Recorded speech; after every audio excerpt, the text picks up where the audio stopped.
we're bringing you our favorite One Detroit stories from the staff of One Detroit.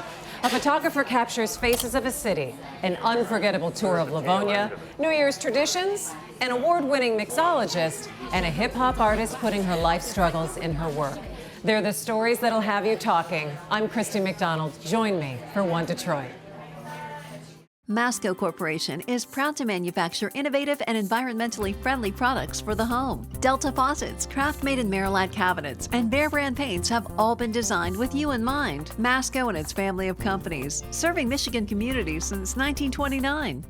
Support also provided by the W.K. Kellogg Foundation, a partner with communities where children come first. The Cynthia and Edsel Ford Fund for Journalism at Detroit Public TV.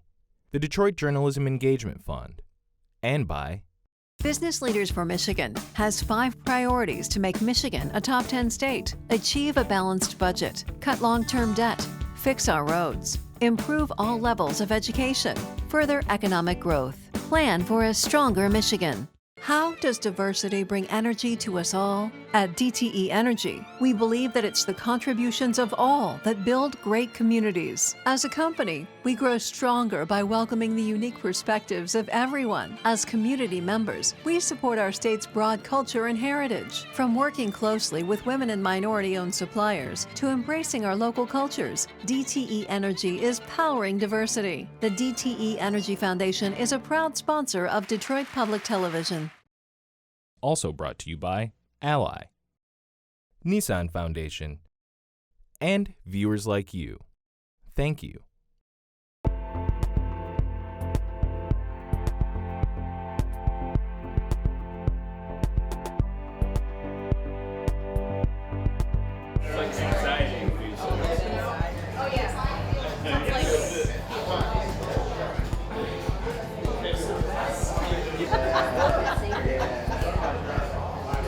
Hi there, I'm Christy McDonald, and thanks so much for joining me for One Detroit.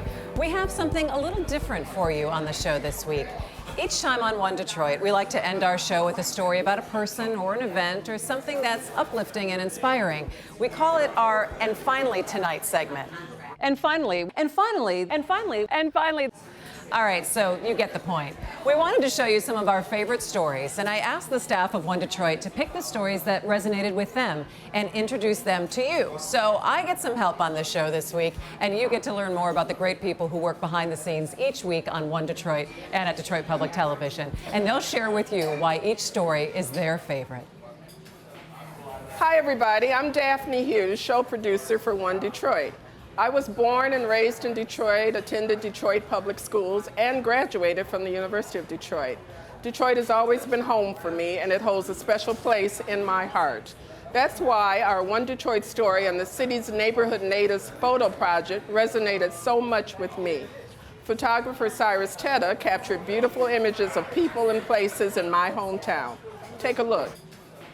Where did the idea for the Neighborhood Natives project come from? The editor of the site, Aaron Foley, he kind of came to each of us on the team. It's a 5-person team, and came to each of us and said, I want you guys to be able to grow, you know, and build your brand. So Amber Lewis, she is the director of social media in the mayor's office. She was a part of that meeting. I just knew that I wanted to take photos of dope Detroiters, you know, photographing high-profile people from Detroit back home where they're from, just to, I guess in a sense, bring them down to a real life level and let people know that there are superstars, you know, living right next door to you, and we should feel proud of where we come from. The first person that we ended up shooting was Mary Wilson. We were at Crane's homecoming, I think it was 2017, and Mary was there, and Amber just had the idea to go in the back. She's like, I'm gonna try to get Mary for the photo shoot. 30 minutes or 40 minutes later, we're with Mary Wilson in the Brewster Projects. We stole her from Crane's homecoming. And we were in the Brewster Projects, and we did a shoot. And she was already dressed up. She was dressed for the occasion, and me, Amber, and I scoped out the scene a little bit, kind of picked our spots where we wanted her to shoot, but we did the shoot. She even sang for us, and that was how we kicked off the series. What was it and when was it that you got led into photography? It wasn't until I got to college and went to University of Michigan in Ann Arbor, and there was just a plethora, overload of resources to use. Oh, you know what? I like that. Can you look down again? I started rapping in high school, but I started to do more of it in college, and then the rapping led to me designing and started a clothing line, and then I needed photos from my clothing line, so I started taking pictures. So that's how I picked up the camera. I'm gonna do it in one take. I like it. What is the importance of you having the access and resources to start down one artistic path to discover another and so on and so forth that lands you here? Yeah, access and resources are everything, especially youth and young people coming from Detroit, because, you know, coming up, there's not always, you know, everything is not at our fingertips. Growing up in Detroit, you don't feel like that, like the world is at your fingertips. Being able to have these resources and people in my family, like my aunt who gave me my first camera that she used to use, it just made me realize that if more youth had these resources even earlier than I did, you know, I had them as a college freshman. If I had this starting off in high school, there's no telling, you know, how far I would be. So these resources for young people are very important. I'm One Detroit producer Bill Kubota. I do a lot of stories around town and the metro area. One of the stories I really liked is about the Detroiters and their suburbs. If you're of a certain age, you were born in a city but grew up in Oakland, Macomb, Western Wayne County. It was the migration. Well, that's one way to put it. Back in the 1950s, 60s, and 70s.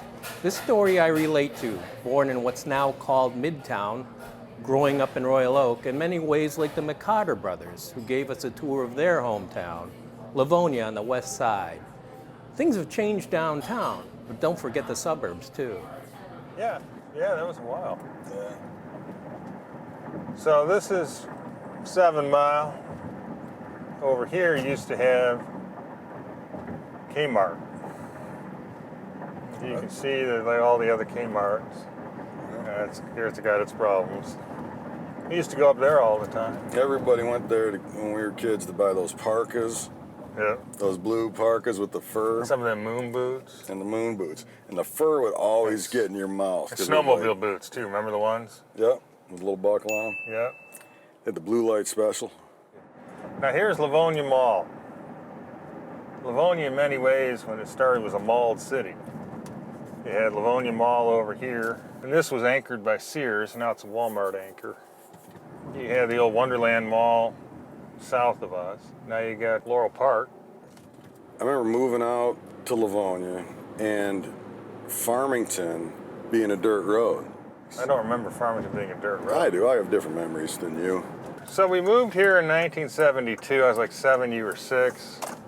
Our parents were Detroit public school teachers. We were over by the old Renaissance High. And it was part of the emigration from the city at the time. So we'd come down 6 Mile, because there was no I-96. And so we would take this, and it took like forever. It took forever. It felt like it was taking forever. It was just a straight shot, though. Yeah, it's a straight shot. I remember when we came out, Mom said, "We're moving to the country." Yeah. I was like, "Really?" Really? Okay. Now this is where we're going to show you where 2 icons of Livonia used to be and no longer are. See, now Livonia was incorporated because Detroit Race Course was here. Oh, that's right. Thoroughbred racing. They wanted to incorporate because they had a racetrack. Oh my gosh, I forgot all about that. And that was a huge thing. And then, yeah, and they just kept, then it changed into Ladbroke. The Brits bought it, and now it's a shopping complex. Yeah, it's a Millennium Park. So we're heading down. You remember, it used to be called the Mai Kai Theater. It was one of those huge theaters that had a huge screen. And then they changed it into the George Burns Theater. And they brought George Burns in to open it up. I don't know how they managed to do that. I remember Florence Henderson did a show there. Yeah, it was going to be like what the Fox is now. They're going to turn it into a live entertainment venue. That's the George Burns Theater now. It's called Condominiums. There's Daly's. I don't think... Yeah, you can still drive up, man. They still have the drive. I just don't know when he comes out and waits on you. Now this is your complex. The district courts are off 5 Mile. And here's Livonia City Hall up here on your left. But we used to ride our bikes through here when they were building it, and skateboard. I don't remember what the one that was there before it looked like. It looked a lot like that. Okay. City Hall Annex, it looked a lot like that. They left that part on there. We didn't know it at the time, but basically we were moving into downtown, quote-unquote, Livonia, where a lot of the police, fire, the city municipal offices were. Bates. Yeah, Bates. Bates has got to be the center of Livonia. Because when we came, it was like the first rush. And we were at the tail end of it. There was like 1,000 Little League teams. Yeah, thousands of Little League teams. There's a few baby boomers, but a large part of it was really Gen X kids. Now this is the subdivision we grew up.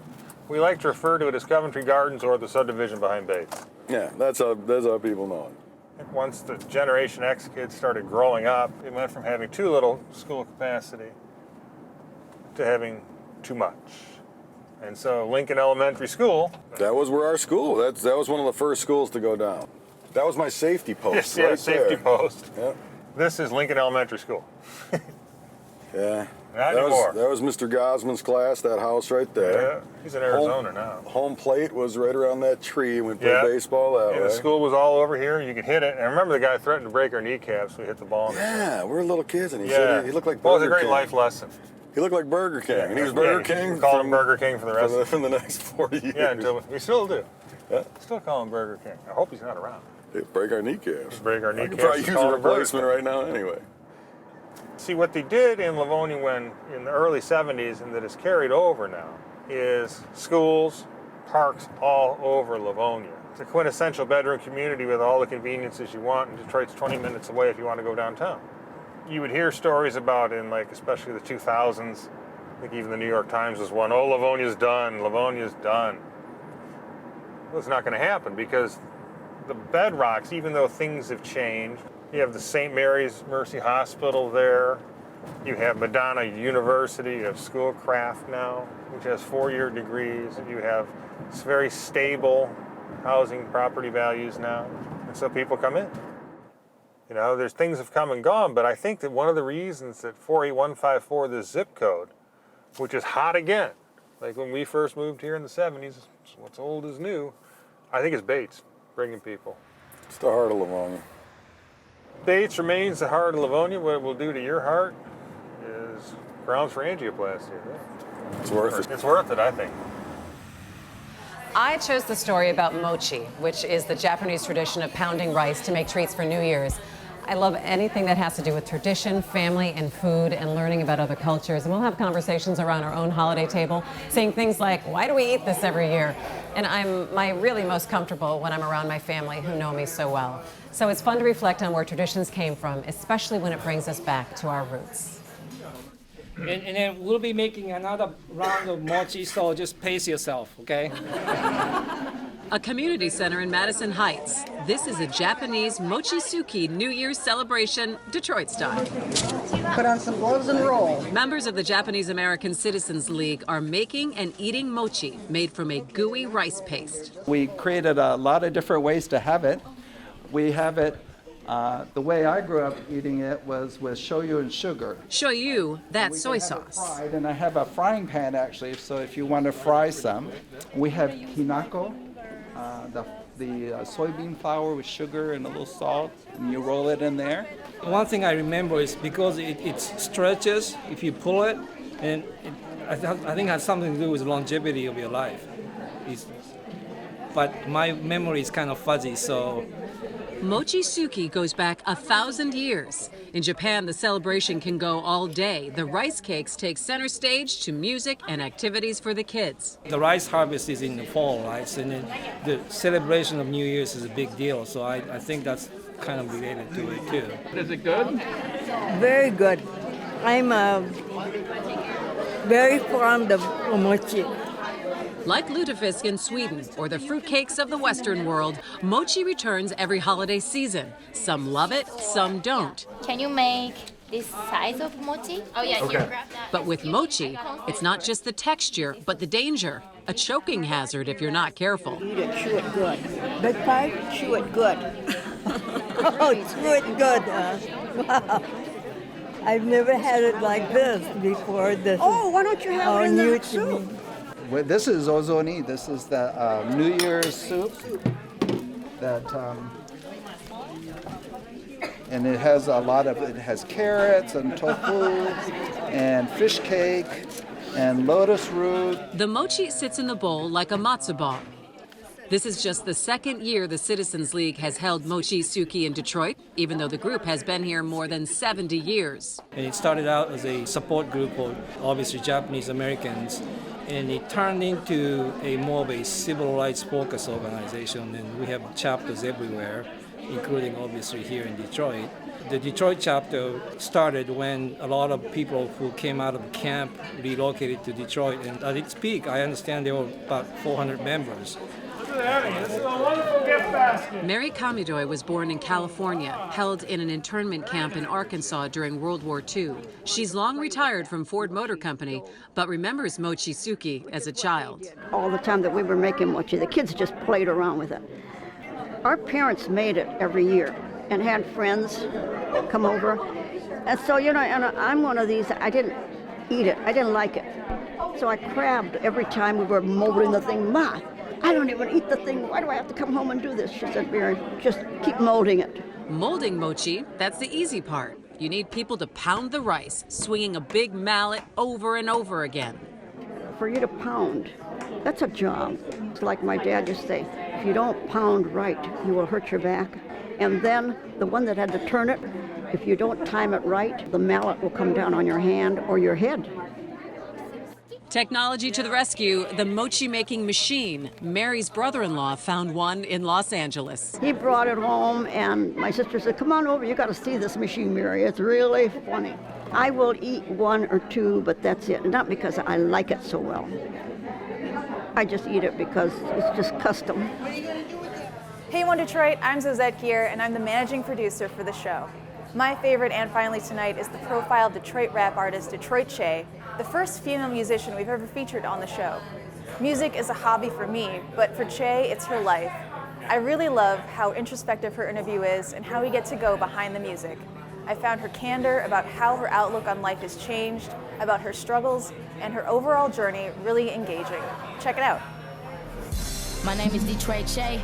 I'm from Detroit, Michigan, and this is my High 16. Just give me a little bit about yourself and your background. Where'd you grow up? And, just give me some details. I grew up on the west side, Detroit, 7 Mile. I mess with the east side too, still all Detroit. I think my first performance, my mom would make me like rap because she knew I liked music, but I was still, like I said, still was doing basketball and stuff. Move. Exactly, like, come on, baby, do your little dance. It's like, Mom, come on. Not DJ Drama, I promise you I don't want any problems, but I've been crossed by this competition, logos on them pockets. I've been fighting with mama, she wants me. About what age would you say you started actually getting into music and looking at it as a serious path for your life? I probably have to say 2015, after the BT Hip Hop Award Cypher, is when I really was like, oh wow, this is real. I can actually make a living, and not just make a living, but I can actually make an impact off of this. I'm from Detroit, Michigan, homie, yes, the home of the Lions. My homies was dying, rock hoodies during moments of silence. Passionate, practicing, activists, know what it's shady capital. Who's your ideal listener? I think my music is for an audience of listeners who appreciates realism. If you're listening to my music and you can't take away who this person is after listening to it, I don't feel accomplished as an artist. I mean, hip hop solely, it's reality, it's life. I'm gonna read you a line from a song that you put out in 2014 and a line from a song that you recently put out. You them bricks ain't yours, that ain't yours. Ooh, that's act like one. To now, I could change the world if I stop drinking, if I start thinking. Yes. How do we get from 2014 to where we are today? It was just necessary changes that I had to go through, just maturity, and I didn't want to use my platform in a diminishing way, I guess, to the listeners. And even still now, I'm becoming more aware of my influence. else. If I change myself, I change someone else. I can't be the person making this worse. I came in this earth and came with a purpose. Tell me something about Che that most people wouldn't know or most people wouldn't suspect. I guess the most intimate thing would be, just the whole a constant battle with just depression. I've already exposed that side of me, however, but it's not a thing that just ended. It doesn't have like an ending period. It's still things that I'm going through as an artist. If that's something that I can tell people, it's like, the verses that I made years ago about depression and everything, those things still reside with me. Because I still see no changes. I hated my ways, so I try to erase them with a gun to my head, but I ain't cold banking and I'm What still differentiates a Detroit artist from anybody else in the world? I just think that, and this may sound cliche, but it's honest. I just think Detroit breeds a different type of just human being. Looking back on the examples that we had, looking back at Motown music. And now I'm not trying to compare and contrast or anything like that, but it's like, as an artist, if I'm not aware of my history, I don't know how to continue the Detroit legacy as a person or as an artist. Right. So I don't know, I feel like Detroit just breeds just a different type of hustle. Like, I can go somewhere and people be like, you from the D? Yeah. Hey there, I'm Will Glover, Associate Producer for One Detroit, and I get to produce and put together a lot of these in Finally Tonight stories. I chose a story about 4th Street Galley bar manager Marlo Johnson. I appreciate the dedication to his craft. You can infer his respect for detail and process as he constructs tasty little pieces of art for his guests to enjoy. And most importantly, he wants everyone to feel welcome when they sit at his bar. My name is Marlo Johnson, and I'm the bar manager here at the 4th Street Galley. On the one hand, I have to manage and train and educate my bartenders in the same way a head chef or an executive chef determines the trajectory of their program. You have to decide, well, what is our style? What's the essence of what we do? What is our technique? At a certain point, it kind of becomes largely philosophical, I think less than practical. And then we're going into brandy.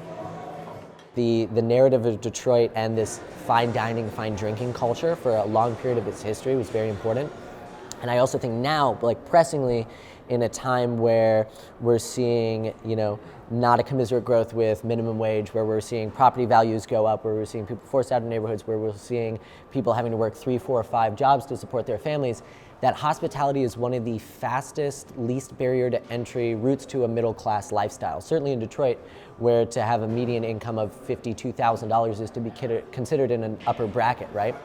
I know servers that do way more than that, with no college education or without debts or on their own schedule that works for them. And when we're looking even in a larger sense about, well, how do we, empower our populations? How do we have, homegrown talents and skills? Craft is a skill you can do anywhere in the world. Woodworking, bartending, plumbing, these are all things that you can learn in a relatively short amount of time that can service you for the rest of your life.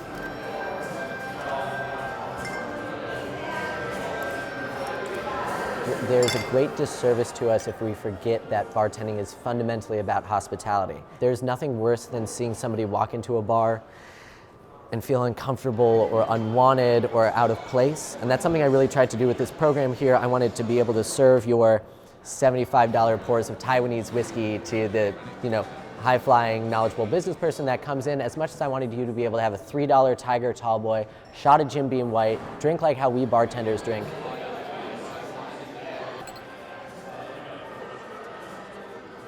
There is a danger in, if we see this as a gold rush, we have restaurateurs with no experience opening restaurants who are either underpaying people or not properly practicing food service, or actually at the end of the day, maybe most egregious, just not providing a good product. Recently, I'd say in the last year or so, we've started having our first really harsh critical pieces being written about restaurants in Detroit. And so I think it's important for us to maintain a critical presence in Detroit where we have to be you know what, no, it's not just we can be all happy that there's so many things are opening. We have to have good things. And we talk about the idea of restaurant survival. 60% of restaurants close in the first year, 80% in the first 5 years. That's not just your business, that's the livelihood of your employees, that's the culture and community that you're serving. It's not something to be taken lightly. And the number of times I've seen people go, well, I have some money now, I think I'm going to open a restaurant. It seems cool, and just drive that directly into the ground.